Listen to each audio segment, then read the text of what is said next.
Bismillahirrahmanirrahim. Assalamualaikum warahmatullahi wabarakatuh. Innal hamdalillah nasta'inu wa nastaghfiruh wa na'udzu billahi min shururi anfusina wa min sayyiati a'malina. May yahdihillahu fala mudilla lahu wa may yudlil fala hadiya lahu. Asyhadu an la ilaha illallah wa asyhadu anna Muhammadan abduhu wa rasuluh. Amma ba'du, fa ya ayyuhal mu'minun ittaqullaha haqqa tuqatih wa la tamutunna illa wa antum muslimun. Sadaqallahul azim. Sahibul fadilah dan tuan imam barisan para jemaah yang dirahmati Allah SWT sekalian. Pertama dan selamanya kita bersyukur pada Allah Subhanahu Wa Taala atas nikmat, kesihatan, kesempatan dan kita sama-sama dapat solat secara berjemaah pada malam ini. Mudah-mudahan hidup kita sampailah kematian menjemput kita berada dalam keadaan yang macam itulah insya-Allah. Hari ini kita menyambung kuliah kitab penawar bagi hati kita ni dalam fasal yang ketiga, muka surat 10 dalam bab lidah. Betul tak? Ya? Oh, telinga belum? Oh, lain tandanya. Baik. Kita pergi kepada fasal 2 iaitu telinga. Okey. Fasal 1 mata dah selesai. Kemudian kita masuk fasal telinga. Baik. Ketahuilah bahawa telinga itu Allah Subhanahu Wa Taala jadikan bagimu kerana beberapa faedah dunia dan akhirat. Maka antara faedah dunia bersedap-sedap dengan yang didengar. Yang kedua, membawa kepada memahami segala perkataan yang didengar. Tuan-tuan, telinga kita ni sekali kita tengok macam tak ada apa-apa. Tetapi dengan telinga, tuan-tuan, dia boleh menjadikan kita khusyuk. Dia menjadikan, kalau bahasa orang kita ni ghalib. Kita menjadi ghalib. Sehingga kan dengan mendengar bunyi-bunyian yang sedap-sedap ni, kita boleh orang kata apa, boleh hilang, boleh fana. Tak? Dulu kadang-kadang ada orang suka main seruling. Oh, dan dia main seruling kan, ya Rabbi ya Jalil. Habislah dia senyap sunyi alam kita. Kan? Kerana apa? Sedap ni dia benda yang bukan dapat kita buat. Kan? Tetapi bila telinga kita dengar, ya Allah ya Rabbi. Bagi orang yang dia suka Quran contohnya, tuan-tuan, kita semayang berimam dengan imam yang bacaannya mantap, sedap dan sebagainya, berbeza kan dengan yang sebagainya. Telinga. Maka antara faedah dunia tu dia kata bersedap-sedap dengan apa yang didengar, kemudian membawa kepada memahami segala perkataan yang didengar. Dengan kita dengar, akhirnya kita boleh faham apa yang kita dengar tersebut. Dan antara faedah ukhrawi pula ialah mendengar Al-Quran dan hadis Nabi. Kemudian mendengar segala ilmu yang memberi manfaat. Oleh kerana pendengaran itu banyak faedahnya, maka dia lebih baik daripada penglihatan. Kerana kebanyakan faedah penglihatan itu bersifat keduniaan dan kebanyakan faedah pendengaran itu bersifat keakhiratan. Ya. Dan kerana itulah engkau dapati yang buta lebih sempurna daripada yang tuli. Yang tak nampak tu dia lebih sempurna daripada yang pekak. Ya. Masya Allah. Mensyukuri nikmat pendengaran. Dan mensyukuri nikmat pendengaran itu memeliharanya daripada mendengar yang dilarang. Cara kita bersyukur dengan pendengaran kita ialah kita tidak mendengar sesuatu yang dilarang. Pertama ditulis sini mengumpat, mengadu-ngadu dan segala perkara yang tidak baik seperti bid'ah dan berbantah-bantah. Bid'ah di sini satu perkara-perkara yang diada-adakan, yang tak betul pun, dan berbantah-bantah. Yang kedua, mendengar suara perempuan dan muda remaja jika ditakuti berlaku fitnah kepadanya. Yang ketiga, mendengar alat-alat permainan yang diharamkan seperti serunai dan gendang. Dan engkau jangan tertipu disebabkan ada pihak yang menghalalkan mendengar umpama serunai itu, kerana pendapatnya itu menyalahi Al-Quran dan hadis Nabi sallallahu alaihi wasallam. Sebagaimana yang kita cakap di awal dulu masa kita buka kitab ni, tuan-tuan, apa yang kita akan pelajari dalam kitab Penawar Bagi Hati ni adalah perkara yang memang kita tahu. Yang memang kita tahu. Cuma sekarang ni kita servis diri kita, kita servis hati kita, sebab kita tahu pun banyak perkara yang mendatangkan dosa. Kadang-kadang tergelincir juga kita ke dalamnya. Kita tahu ngumpat tu tak boleh, dan kita tak nak ngumpat pun. Tetapi kadang-kadang bila dengar orang tu ngumpat, kita kata, iya ke? Ya ke tu tak ada ngumpat pun. Tetapi sebenarnya ya ke tu, itulah sambal belacan dia. Nah, kita tak ada mana ada orang mana ada orang tak tahu benda dosa pahala hari ni, tuan. Tak ada. Tahu. Tak apa, tambahlah yang datang masjid surau. Tapi kadang-kadang terberdosa juga kita. Nak sama sembang dengan orang rumah, sama sembang dengan kawan-kawan, melihat dan sebagainya. Tahu kita, Tuhan. Tetapi itulah dia, ya Allah, ya Rabbi, ya Karim. Kadang-kadang terbuat juga kita. Contohnya yang kedua tu, mendengar suara perempuan dan muda remaja jika ditakuti berlaku fitnah daripadanya. Itu sebab kalau kita ingat masa kita belajar bab mata dulu, jangan kita melihat yang muda remaja. Kan? Setakat mendengar suara ni apalah sangat.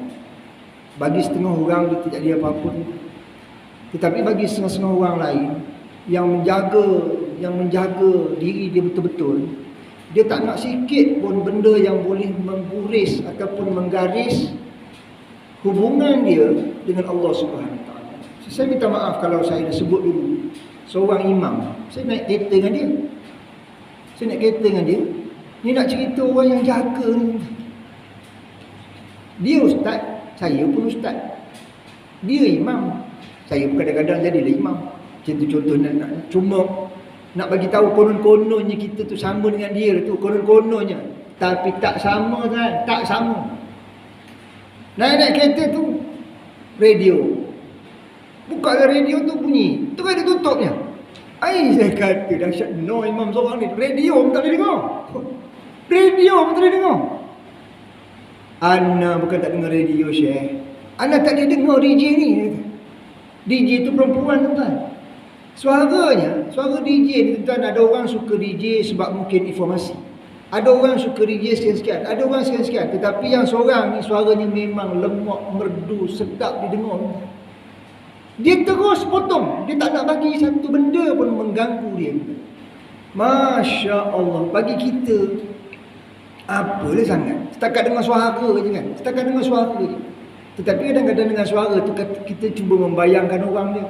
Dengan suara tu kita cuba macam ni. Dengan smile, dah kelainan. Tetapi bagi orang yang dia memang nak menjaga hubungan dia dengan Allah Subhanahu Wa Taala, dia tak nak ada benda pun yang ganggu hubungan ini. Itu sebab bila saya duduk balik, memang tak sama. Doa dia, tuan, mustajab berbanding dengan doa kita ni. Kita ni yang segala-galanya harus ni kan. Segala-galanya harus ni. Jauh lah. Mereka ni angkat tangan pada Allah, banyak selesai masalah orang, masalah dia orang. Nak sebab apa?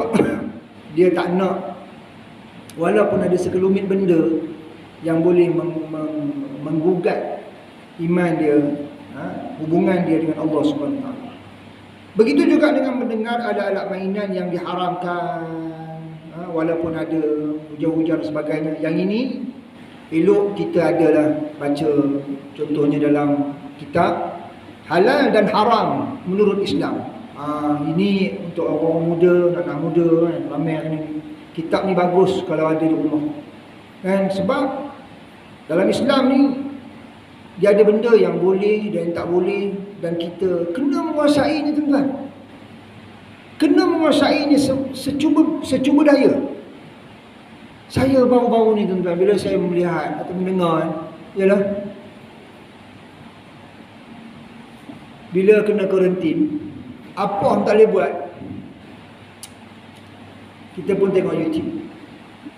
Kita tengok YouTube, kita belajar lah. Kita ingat dulu kan, masa Tuan Guru Ustaz Zulkifli Al-Bakri, dia kena kuarantin, apa dia buatnya? Kita mesti belajar apa itu, kita tengok apa dia buat kan. Dia dengan nulis bukunya, dengan tengok siaran ini, dengan baca Quran, dalam membaca Quran, tutup Quran, pasang YouTube ke apa ke, MP3 ke Quran, sambil dengar Quran. Walaupun tak baca Quran, tapi dengar Quran. Kalau dah rasa kuat sikit, buka Quran, dengar Quran, ikut orang tu baca Quran. Oh, sama macam itu. Kita dengar alim, tuan-tuan, sentiasa kita boleh belajar sesuatu. Jadi saya pun ambil peluang lah, bila kena kuarantin pun itu pun tak apalah, walaupun tak sama ilmu dengan dia, sama dapat kena kuarantin pun kira jadilah. Adalah persamaan, jadilah kan. Jadi tuan-tuan, tergubris hati kita bila saya tengok satu video tentang seorang tentera Amerika Syarikat yang masuk Islam ketika dia menjaga tahanan di Guantanamo.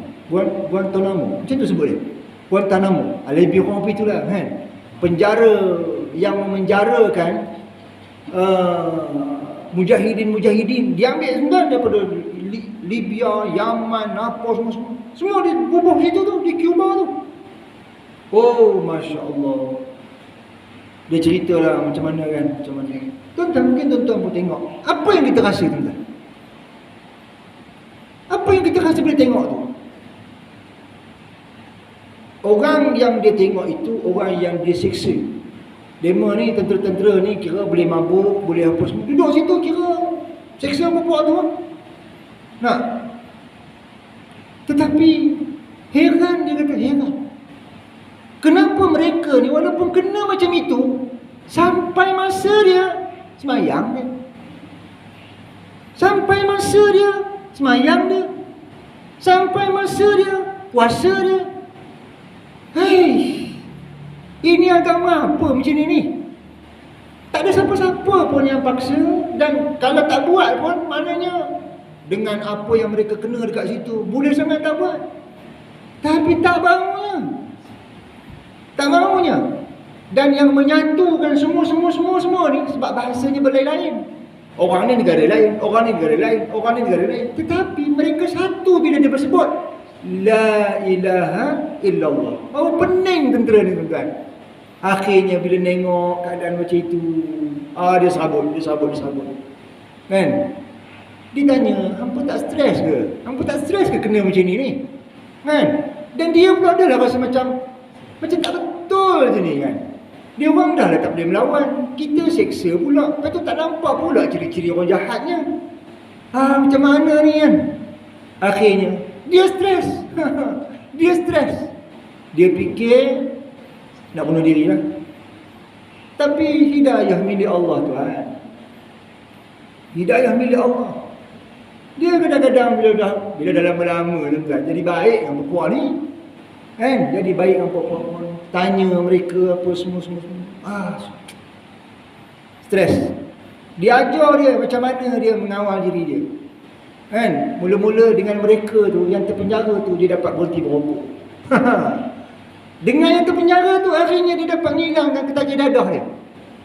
Ini mengarut ni kan. Akhirnya dia ajar dia tentang Islam kepada dia. Tetapi bukan dia ajar melalui perkataan, sebab dia pun tak kerti bahasa Inggeris. Tetapi mereka mengajar dia agama dengan tingkah laku mereka dan ilmu agama yang mereka ada. Bayang kalau kita tak kerti agama kita, tuan, apa nak kita labunkan? Apa nak kita labunkan? Sebab bila ditanya aja, sebenarnya kami sedang diuji dengan agama kami. Allah dah janji bahawa kami akan diuji untuk melihat sejauh mana kami bersabar dengan agama ini. So tak ada masalah, kami okey. Oh, stres. Akhirnya balik Amerika. Di situ dia masuk Islam. Di situ dia masuk Islam. Di situ dia beri Al-Quran, di situ dan sebagainya. Akhir sekarang ni Masya Allah. Tuan-tuan, saya bila duduk tu saya stres. Bila saya tengok tu, Allahumma salli ala Rasulullah. Orang yang terpenjara, dia tak mampu berbahasa sebagaimana orang lain berbahasa dengan baik, tetapi dia boleh menunjukkan agama dia kepada orang lain. Oh tuan-tuan, ini bukan benda kecil ni tuan-tuan, bukan benda kecil. Itu sebab kita teringin sangat, wahai Allah, sebelum aku mati, kalaulah kita dapat memperkenalkan agama Allah ni kepada orang lain, Allah. Nabi kata apa kepada Muaz bin Jabal? Seandainya seseorang itu dikenal agama daripada kamu, pahala dia lebih besar daripada dunia ni dan seluruh isi dia. Allahumma salli ala Muhammad. Tuan-tuan, agama Islam ni mahal, tetapi kita mesti memperkenalkan dia. Cumanya macam mana kita nak memperkenalkan kalau kita tak tahu benda ni? Kan, kalau kita tak tahu tentang agama kita sendiri. Allahumma salli ala sayyidina Muhammad. Ini ramai orang tarik nafas lega apabila sembahyang Jumaat tak boleh dibuat di surau ataupun di pejabat dan sebagainya. Boleh pergi ke masjid dan sebagainya. Oh, lega. Sebab apa? Sebab tak gaduh jadi imam, tak gaduh jadi Bilal, tak gaduh jadi Jumaat. Perkara ini pun tuan-tuan, satu perkara yang tak tahulah, saya tak tahu pandangan tuan-tuan. Tetapi sebenarnya PKP ni, COVID dan sebagainya ni, Allah SWT sedang betul-betul memperkenalkan diri kita kepada kita sendiri. Sepatutnya kalau ada sekali pun contohnya nak surau diri Jumaat, kalau kat pejabat, kami kat pejabat sebenarnya Jumaat kan, sebab cukup kapasiti dan sebagainya, tak timbul masalah khatib, masalah imam, tak timbul dah sepatutnya tak timbul, langsung tak timbul. Tetapi entah jadi khatib minggu ni oh janganlah. Macam sembahyang Jumaat tu dia baru jumpa minggu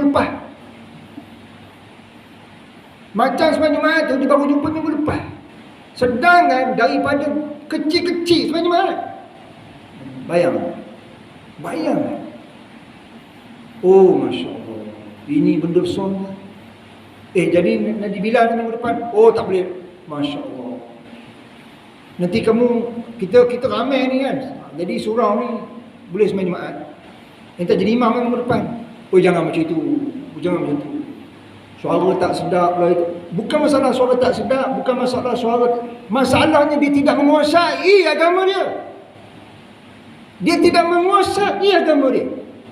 Allahumma salli ala Muhammad. Tuan-tuan, saya melihat benda ini, saya kata sebenarnya ya Allah Tuhan, apa ni? Maka itu sebab tuan-tuan tak boleh. Kita tak mau jadi macam hari Jumaat. Hari Jumaat, subuh Jumaat, kalau imam tak datang, tak ada lah sujud sejadah. Kira tak ada. Tuan-tuan tengok Ustaz punya ceramah.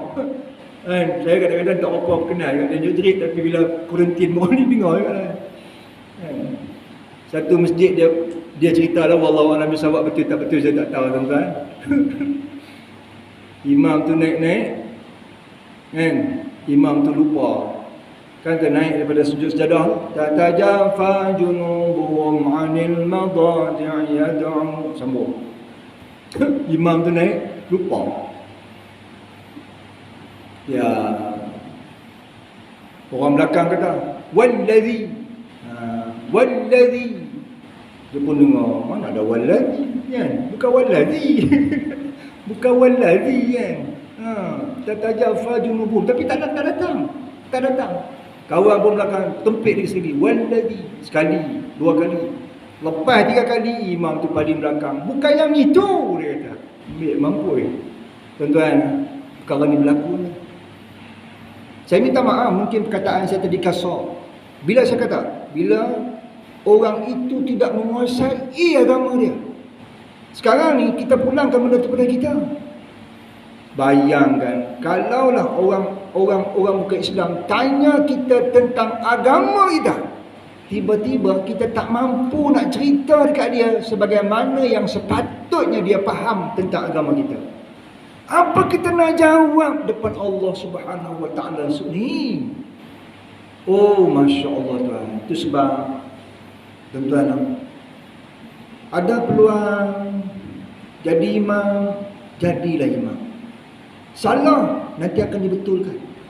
Ada peluang jadi baca khutbah, ambillah baca khutbah.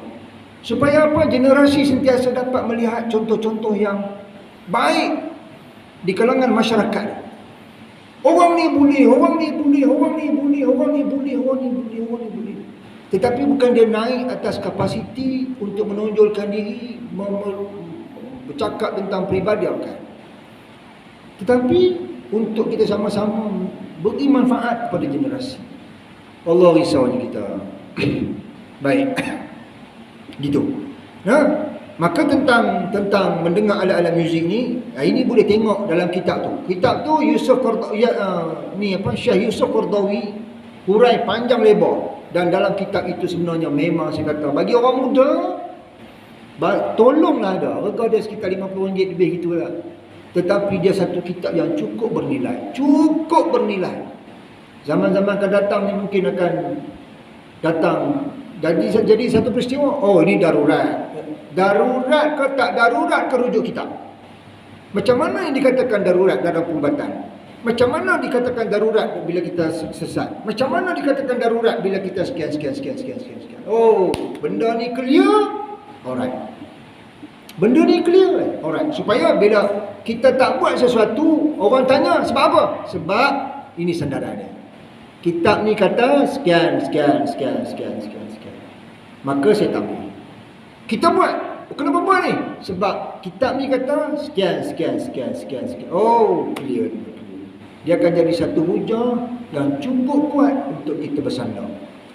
Saya rasa lah. Oh, saya rasa tak boleh. Sebab saya tu siapa? Kita hari ni apalah yang kita reti sangat tuan-tuan. Melainkan kita menyandarkan pegangan kita kepada pendapat orang-orang ulama-ulama yang jauh lebih hebat, yang muktabar. Maka lazimkanlah memeliharakan pendengaranmu daripada perkataan yang keji dan sia-sia itu. Kerana sesiapa yang berusaha untuk mendengar perkara itu, dia bersekutu dengan mereka yang berkata-kata kepada dosa daripada perkataan yang haram itu, dan lagi mendengar perkataan-perkataan yang sia-sia dan keji itu mendatangkan was-was ke dalam hati. Baik. Kita layan orang mengumpat. Kita tak mengumpat, tetapi kita duduk situ, kita dengar. Kita duduk tu, kita dengar. Dosa dia sama macam dia mengumpat. Dikatakan di sini bersekutu dalam dosa tersebut. Dulu saya tak pernah faham juga. Tetapi mari kita ulang balik. Saya pun dulu ni orang tegur. Teguran itulah akhirnya baru saya faham bab bersekutu ni. Kan? Baru saya faham bab bersekutu ni. Maklumlah kita bukannya reti macam orang mana sangat. Dia kata, Ustaz, apa hukum Ustaz? Parking depan kedai nombor ekor. Baru saya teringat, oh, saya pernah parking macam tu. Tapi kawan ni bagus kan, orang berilmu kan, dia tak tahu direct kata saya kan. Saya pun tak apa, nanti saya tengok balik lah. Saya katakan saya tengok balik kitab macam mana saya tak tahu kan. Padahal hebat parking je pun. Tapi rupa-rupanya memang Masya Allah disebut tuan-tuan. Saya parking depan kedai nombor ekor. Kalaulah ada orang ambil gambar, sebar dalam grup WhatsApp, bergurau je pun. Oh, Ustaz Nizam hari ni ambil nombor kan. Dia bergurau ya. Tetapi bila ada orang yang yakin dengan gurauan dia tu bukan gurauan, maka dah dosa lah. Dia jadi ngumpat pula. Dia berdosa tak? Dia berdosa. Yang parking berdosa tak? Yang parking pun berdosa. Sebab hang telah membuka ruang untuk orang buat macam tu, maka yang parking tu bersekutu dosanya dengan orang yang duk mengata. Tu sebab Islam sampai peringkat macam tu lah, nak suruh hati-hati ni. Sama macam ni, kita tak ngumpat pun, tapi kita duduk dengar dia ngumpat. Padahal hati kita sakit ni, tapi kita dengar. Orang tak tahu hati kita, tapi orang tengok apa kita buat, kan? Itu sebab ustaz-ustaz, tuan guru, orang alim, dia dilarang daripada membuat satu perkara yang tak perlu, kan? Sebab walaupun dia buat tu dengan niat lain, orang tak tahu hati dia, sebab orang akan tengok apa dia buat. Makanya bersekutu dia dengan perkara haram tersebut, dan juga mendengar perkataan-perkataan yang sia-sia dan keji itu mendatangkan was-was di dalam hati. Was-was ni penyakit kita lah tuan-tuan. Dan salah satu penyebab dia apa dia? Mendengar perkataan-perkataan yang tak elok. Kan, min husnil islamil mar'i tarku ma la ya'ni. Daripada indahnya Islam ni ialah meninggalkan perkara yang tidak perlu. Allahumma salli ala sayyidina Muhammad. Alangkah bagus tuan. Itu sebab kadang-kadang kita jumpa ada orang dia kuat tidur kan, tapi ilmunya Masya Allah macam peti air. Macam peti air, buka nak apa, semua ada, tapi punyalah kuat tidur. Mana dia tak boleh simpan ilmu? Sebab dia tak buat benda lain, dia tidur. Dia jaga ilmu, sama ada membaca ke, dengar ke, apa. Selain daripada tu dia takkan dengar benda yang tak elok. Oh, Masya Allah. Kita kalau boleh buat macam ni, satu nikmat. Itu sebab ada orang dia tak pergi pasar-pasar, no? Dia tak pergi pasar-pasar. Kita nak beli makanan, tengah-tengah nak beli, tengok-tengok kawan yang tukang buat kat tepi tu kan. Kat tepi jalan kadang-kadang ada orang jual makanan. Dia masak-masak juga, dengan lagunya, dengan dia nyanyinya. Kita nak makan pun rasa Allah, kan? Kalau tak beli lagi, kira tak ada, tak beli dah. Tapi kalau dah beli, mulalah. Takkan kita rasa selera pula kot. Dan ketahuilah bahawa perkataan yang didengar itu seperti makanan. Saya berkenan sangat yang saya berkenan sangat bab telinga ni. Inilah dia ni. Dan ketahuilah bahawasanya makanan yang didengar itu seperti makanan, setengahnya memberi manfaat dan setengahnya memberi mudarat, dan setengahnya penawar dan setengahnya racun. Bahkan berkekalan perkataan itu lebih lama di dalam hati berbanding daripada berkekalan makanan di dalam perut. Kerana makanan itu hilang dari dalam perut besar dengan tidur dan seumpamanya. Dan terkadang dia berkekalan di dalam perut beberapa hari, kemudian dia hilang dengan makan julak dan sebagainya. Ada pun perkataan yang jatuh ke dalam hati, terkadang dia berkekalan di dalam hati seumur hidup. Biasa tak? Kadang-kadang kita dengar orang cakap, oh dia punya kesan tuan. Kadang-kadang benda baik, kadang-kadang benda tak baik. Dia boleh ingat ni, sebab dia masuk tu, oh dia kena semua, kena dia punya saat dan ketikanya tu, kan?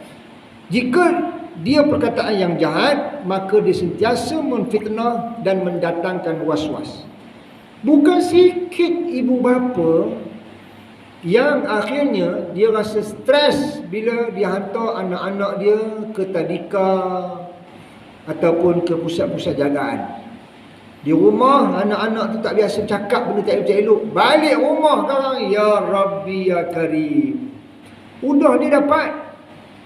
Dia sebut perkataan-perkataan yang tak ada disebut dalam rumah tu. Dan dia sebut tu dengan penuh rasa okey je, tak ada apa pun. Kerana apa? Hanya kerana mendengar. Hanya kerana mendengar. Allahumma salli ala Muhammad. Itu sebab bagus. Macam dulu-dululah, budak bila dah boleh baca Quran je, perkara pertama suruh dibuat dia ialah menghafal Quran. Baca Quran. Baca Quran. Baca Quran. Sebab itu akhirnya akan jadi satu benda yang bersarang dalam telinga dia, dalam jiwa dia. Akhirnya walaupun benda lain tu masuk, benda tu tidak bertapak kerana piling dah ada. Tetapi apabila kita menjadikan Quran itu perkara nombor 3, nombor 4, nombor 5, dapat dia juga tuan-tuan. Tetapi kadang-kadang yang bertapak awal itu mampu menggoncang dia. Mampu menggoncang. Maka dia sentiasa memfitnah dan mendatangkan was-was. Bahkan terkadang dia menyebabkan kebinasaan yang besar. Inilah bahayanya apabila mendengar perkataan-perkataan yang tak elok ni. Sama macam makanan. Maka orang yang berakal hendaklah bersungguh-sungguh pada memeliharakan pendengarannya dan segala anggotanya sebelum ditanya daripadanya pada hari kiamat. Firman Allah Subhanahu wa taala, "Innas sam'a wal basara wal fuada kullu ulaika kana anhu mas'ula." Sesungguhnya pendengaran dan penglihatan serta hati, semua anggota itu tetap akan ditanya tentang apa yang dilakukannya. Maka kesedaran ini tuan-tuan, mudah-mudahan kesedaran yang mampu menyentak jiwa kita untuk kembali kepada Allah Subhanahu wa taala, sehingga akhirnya walaupun dia nampak simple, tetapi pendengaran itu kita cubalah jaga dengan sebaik mungkin. Bagus apabila kita berada bersama orang-orang yang mereka ini dekat dengan Allah Subhanahu wa taala, sebab dapat ajar kita pengajaran-pengajaran yang kadang-kadang dalam situasi tak sengaja. Contoh macam tentera Amerika Syarikat tadi lah. Dia melihat, akhirnya dia rasa begitu menawan agama ini hanya melalui apa yang dia lihat. Mudah-mudahan kita pun macam itulah tuan-tuan. Hari ni susah kita nak kawal rumah kita dengan TV-nya, dengan radionya, apatah lagi dengan ni, handphone apa semua ni. Namun mudah-mudahan kita berdoa kepada Allah Subhanahu wa taala. Semua orang kena doa, Allahumma arinal haqqa haqqa warzuqna ittiba'ah wa arinal batila batila warzuqna ijtinabah. Minta supaya Allah Taala ni, kalau benda betul tu, tolonglah bimbing kita supaya ikut. Kalau benda tak betul tu, mintalah jauhkan hati kita daripada berkenan dengan benda tersebut. Sebab benda ini tuan-tuan, Masya Allah, kalau kata muzik lah, tang mana sangat kita mampu menghalang. Apatah lagi kalau kita keluar sana. Jadi insya-Allah dengan sedikit bekalan daripada kitab ini, mampulah kita menapis-napisnya kan. Mampulah kita menapis-napisnya, mudah-mudahan begitulah. Baik, kita masuk pada fasal yang ketiga, iaitu lidah. Tujuan Allah menjadikan lidah. Ketahuilah bahawa Allah Subhanahu wa taala menjadikan lidah bagimu untuk ditulis 6 perkara di sini. Pertama, dengannya engkau membaca Al-Quran, hadis Nabi dan segala zikir dan ilmu pengetahuan yang memberi manfaat. Alangkah cantiknya kalaulah semasa kita hidup ni maknanya pertama Quran kita baca dan kita cuba menghayatinya sebagaimana yang sepatutnya. Tapi kita kena peringat jugalah, ingat, seandainya kita orang yang baca Quran tetapi masih belum cuba memahami Quran, kita masih lagi tergolong dalam golongan orang-orang yang lalai. Baca Quran ni baca, tetapi kita tak try nak baca terjemahan dia untuk memahami apa kehendak dia. Maka kadang-kadang kita masih lagi tergolong dalam golongan orang-orang yang lalai. Sebab Quran tu selain dibaca, yang pentingnya kehendak dia. Apa yang dikehendaki di Quran tu, itulah mudah-mudahan kita dapat buat. Bukan senang tuan-tuan, tetapi bagi orang yang dapat dia punya intipati tu, dia mungkin bukan seorang hafiz Quran, tetapi Masya Allah, saya cemburu dengan seorang apa dia ni, abang lah kata, pangkat abang, meninggal. Buka kedai, Kedai makan dia laku tuan. Kedai makan dia laku. Buka sekejap tapi laku. La haula wa la quwwata illa billah. Satu hari anak dia kata, ayah pergilah sembahyang maghrib dulu. Nanti kita orang follow. Pergilah dia sembahyang maghrib. Anak ngemok lagi kan, ngemok. Balik sembahyang isyak. Sebab kedai dia tu dekat rumah dia. Dia tengok jalan balik tu. Ada di kedai lagi. Ada di kedai lagi anak ni. Balik anak. Okey, semua sini. Mulai esok tutup kedai. Bapa. Tuan-tuan, saya ustaz tuan-tuan, belum tentu saya mampu buat macam ni tuan-tuan. Tutup kedai. Kenapa tutup? Sebab kalaulah aku seorang je pergi semayang, hampa tak pergi, apa guna di kedai ni? Tutup. Ayah, tutup.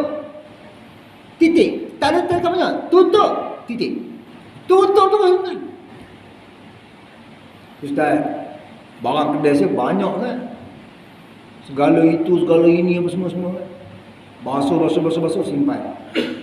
Dalam hati kata, ya Allah, kalau aku simpan ni, dah meniaga lagi aku ni kan.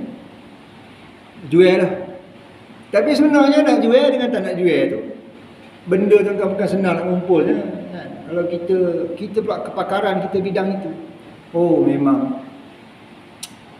Tapi tak apa, dia kata, ustaz, saya niat macam mana? Saya niat saya jual.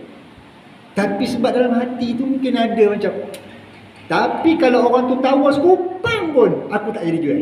Maknanya apa? Tak nak jual lah tu. Mana ada orang beli tak tawar tu kan? Kecuali orang jadi setia je. Ya. Tambah kita pergi beli ikan dengan orang perempuan tu kan. Wah, ikan orang tawar. Harinya haru. Kan? Beli jagung tawar je. Aduh kan tuan-tuan. Kalau beli jagung ke, beli buah-buah yang harga 3-4 tak payah tawar. Tak tawar lah. Bukan sebab kita kaya, sebab yang jual tu pun tak senang mana. Patutnya kita bagi je lebih kan. Berapa ringgit ni? RM3.5. Dah, RM4.5. Dah lah tu. Kan? Kan? Itu sebab tuan-tuan tengok orang jual buah-buah tu kan. Jarang dia pakai baju untuk atas ni. Sebab apa? Hangat. Bukan hangat, panas, hangat hati. Hangat hati. Sakit hati yang kau merasa sekian lah. Lepas tu kau tawar lagi sekian lah. Kan? Ustaz katanya, satu hari datanglah seorang tu nak beli barang. Saya niat dah. Dia tawar sekupang lah. Kira tak ada. Nak simpan lagi ni.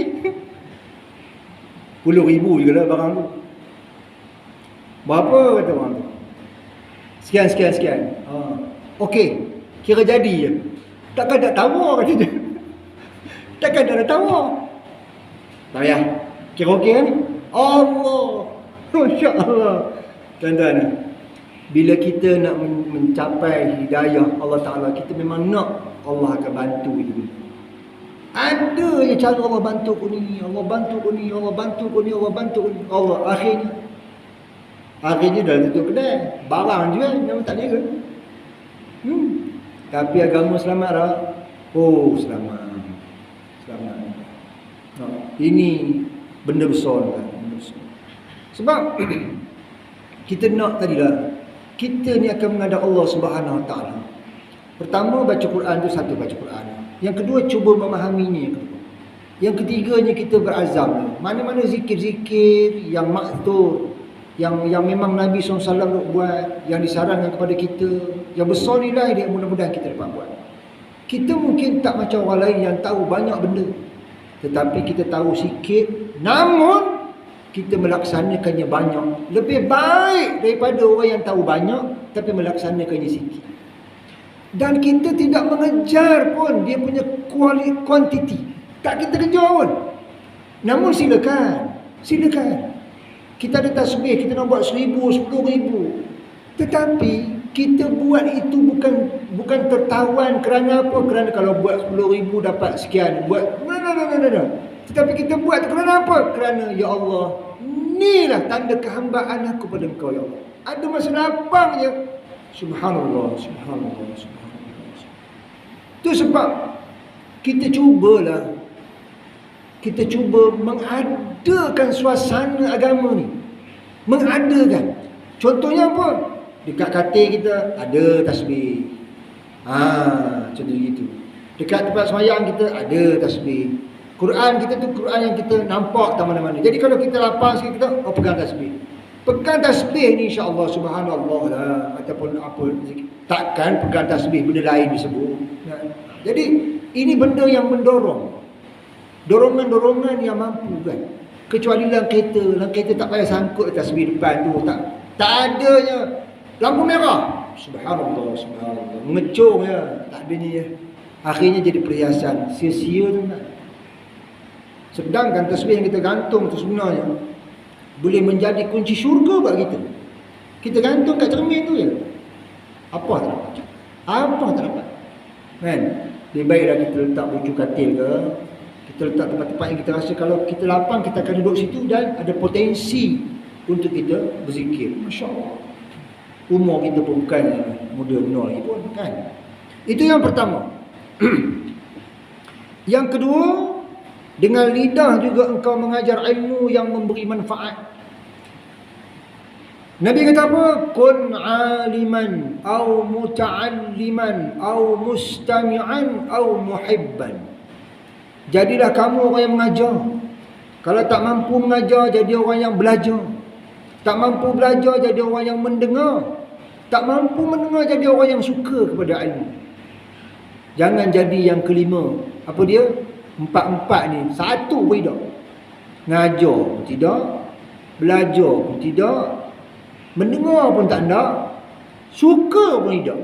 Oh, Masya Allah. Oh, baru ni adalah seorang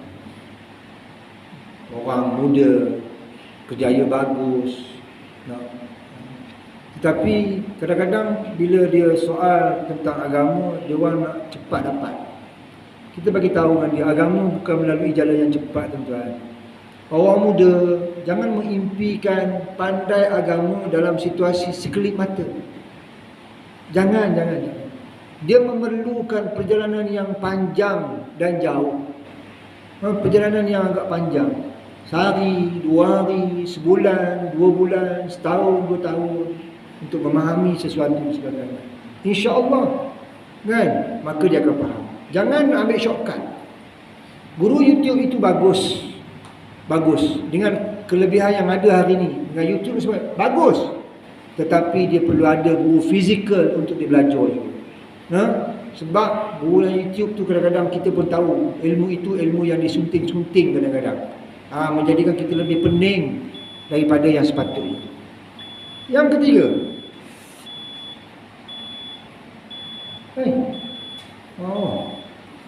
ketiga, engkau menyuruh dengan kebajikan dan melarang daripada kejahatan.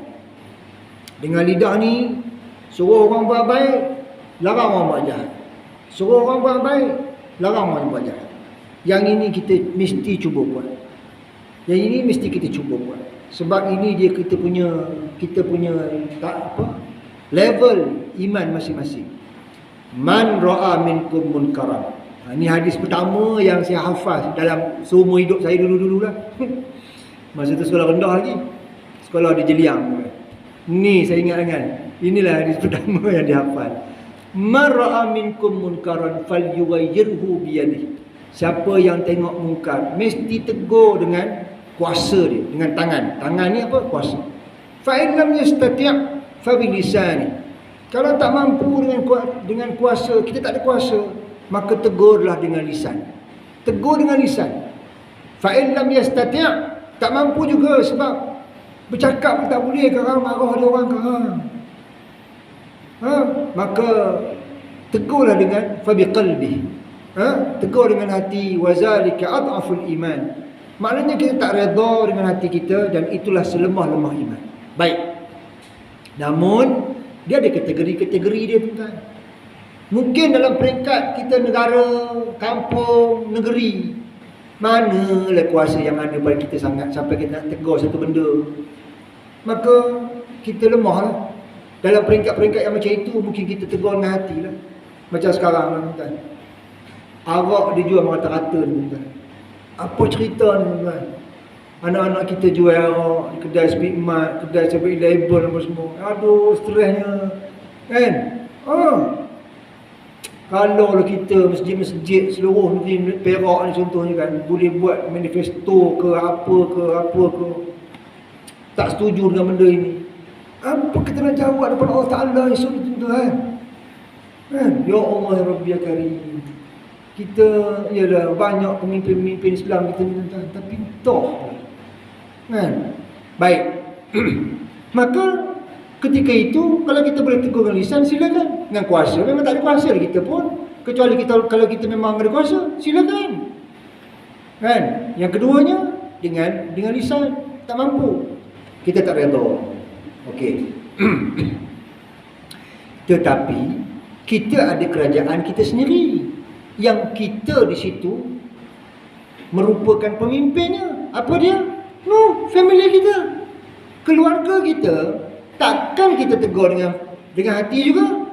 Dalam keluarga ada perkara tak elok berlaku, man ra'a minkum munkaran, tengok benda tak elok, falyughayyir biyadihi, dengan kuasa yang ada pada dia, maka tegur dengan kuasa. Dulu ada di satu tempat, pakcik tu dia nak tegur anak dia susah. Anak dia suka pakai baju sempit-sempit ni. Anak dia balik lagi, keluar pakai baju apa itulah, dia pun masjid. Dia stres, dia diam. Anak dia mandi, dia pergi masuk bilik. Dia ambil baju tu, dia cincang. Cincang. Marah dia diam. Esok pakai lagi. Mandi, ambil cincang. Masya Allah. Takkan bapak tak mampu nak buat benda begitu? Nak? Sebagai seorang bapa, sebagai seorang mak, apa yang berlaku dalam rumah dia, maka dia memang boleh tegur dengan kuasa dia. Kan? Makanya Masya Allah, alangkah hinanya kita tuan-tuan. Seandainya dalam rumah tangga kita, tiba-tiba kita mampu tegur dengan hati juga. Tak mampu kita nak tegur dengan kuasa, tak mampu kita nak tegur dengan lisan pun. Cukuplah kita menilai iman kita macam mana. Itu dalam konteks keluarga kita lah. Kan? Dalam konteks masyarakat, kita boleh tegur dengan lisan. Tetapi kenalah dengan begitu bermanfaat teguran dia. Orang kita ni pula kadang-kadang negur bagi sakit hati, itu yang tak suka kan. Jadi mudah-mudahan kita kena buat apa itu tuan-tuan. Kita habiskan 6 insya-Allah. Yang keempat, engkau memberi nasihat kepada orang Islam. Mudah-mudahan anak-anak muda di sini jangan rasa sakit hati kalau ada orang tua beri nasihat. Sebab itu memang kerja orang tua untuk beri nasihat. Dan kita yang telah melalui sungai kedewasaan itu terlebih dahulu, janganlah kita kedekut daripada memberitahu kepada generasi di mana lubuknya, di mana lompongnya, di mana sungai-sungai kedewasaan tu yang ada terangkat-terangkat sama ni. Malah aku lantak demo. Jangan tuan, supaya mereka tidak mengulangi benda yang sama dan akhirnya mereka menjadi generasi yang jauh lebih cemerlang, tak buat silap macam kita buat. Tapi kalau kita pun buat tak tahu je, maka akhirnya generasi itu teruslah sama je. Sama generasi itu. Yang kelima, engkau menunaikan hajat orang Islam dan mendamaikan mereka. Menggunakan lidah kita untuk menyampaikan hajat dan menyatukan mereka. Yang keenam, dan sebagainya yang ada kaitan dengan faedah akhirat yang dikerjakan dengan lidah. Seperti demikian juga Allah Ta'ala menjadikan lidahmu itu kerana muslihat duniawi, seperti mencari harta dengan segala urusan, seperti akad jual beli dan akad sewa menyewa. Engkau hendaklah bersyukur atas nikmat lidah ini dengan memeliharanya daripada apa yang tiada dijadikan kerana dia, yang terdiri daripada perkataan ataupun kata-kata yang dilarang. Di sini sempatlah saya catatkan ni belakang-belakang ni.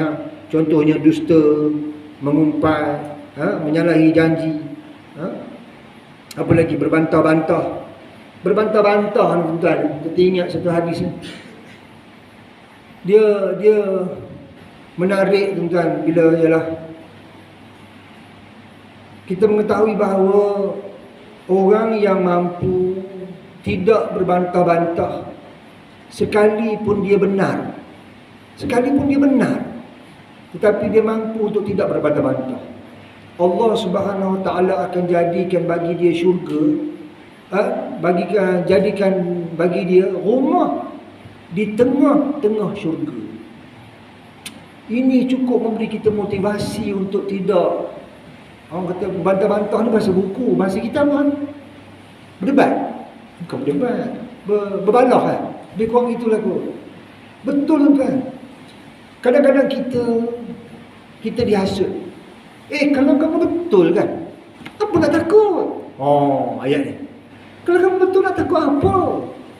Apa ni? Jangan kita biarkan. Tetapi sebenarnya, adakah katalah A dengan B, A betul, B tak betul. Adakah A tak tahu bahawa dia betul, B tak tahu dia salah? Adakah A tak tahu yang B itu salah? Adakah B tak tahu yang A itu betul? Tahu. Cumanya rasa pertama nak membetulkan diri. Yang kedua, nak tengok orang lain tu salah. Oh, Masya Allah. Kali pertama tak apa, kita bagi tahu ini sebenarnya sekian. Tapi kali kedua, kali ketiga, kali keempat tak payah. Sebab dia akan mewujudkan proses berbantah-bantah yang akhirnya kita terpelanting daripada membawa kebenaran. Ini risau. Ini risau. Seorang Ustaz Din nama dia. Dia balik rumah. Ni adik dia cerita, adik dia imam yang tadi tu, yang tutup radio tadi tu. Dia kata Ustaz Nizam, satu hari Ustaz Din balik rumah. Dia ambilnya piala, dia kapok kan. Suara dia sedap kan. Suara Ustaz Din ni katanya memang juara Quran ni. Masya Allah kan. Adik dia pun suara sedap kan. Kapok kan. Dia pun tanya, apa hal ni? Apa yang dikapok kan? Aku tak nak lah masuk pertandingan Quran. Yalah, tapi apa? Dah. Aku belah ni. Maknanya aku pun, itu sebagai aku punya ni lah. Kenapa pula? Kenapa pula masalah? Quran bukan untuk buat orang sedih bila dia kalah tanding. Oh, rupanya dia baru balik ngaji. Dia ustaz dah ni. Tapi bila dia pergi ngaji tu kan, Quran ni orang boleh rasa sedih, tapi bila sedih menangkan apa yang dia baca. Allah, neraka lah, itulah, silap itu. Tapi bukan sebab dia kalah bertanding kemudian dia pun sedih. Allah, sikit lagi markah. Sedihnya tu sebab dia dah melantunkan Quran, tapi dia sedih sebab dia kalah. Tak kena dah kerja buat aku ni katanya. Masya Allah. No? Kita tak nafikan bagi orang yang mampu, silakan, dia tak rasa apa pun. Tapi bagi setengah orang yang dia tadi lah, dia nak jaga sungguh-sungguh, dia kata ya Allah, kita rasa ada orang macam ni tuan, kagum kita dengan mereka. Tak apalah itu orang, jom kita tengok dari kita, mudah-mudahan apa yang kita belajar sikit sebanyak ini ada manfaat bagi saya yang cakap dan bagi tuan-tuan yang mendengar. InsyaAllah nanti kita akan sambung dalam lidah juga. Kita akan terus kepada hendaklah dipelihara lidah daripada yang dilarang. Nanti dia akan bawa contoh-contoh situ insya-Allah. Aku qauli hadza wa astaghfirullah li wa lakum. Wassalamualaikum warahmatullahi wabarakatuh. A'udzubillahi minasyaitonir rajim. Bismillahirrahmanirrahim. Allahumma qawwi imanana wa wahhid sufufana wajma' qulubana ala mahabbatik. Irhamna ya Allah, irhamna ya Rahman, irhamna ya Rahim. Sahhil umurana wa wasi' arzaqana bi rahmatika ya arhamar rahimin. اللهم طهر قلوبنا من النفاق وأعمالنا من الرياء وألسنتنا من الكذب وأعيننا من الخيانة إنك تعلم خائنة الأعين وما تخفي الصدور. صلى الله على سيدنا محمد وعلى آله وصحبه وبارك وسلم. الحمد لله رب العالمين.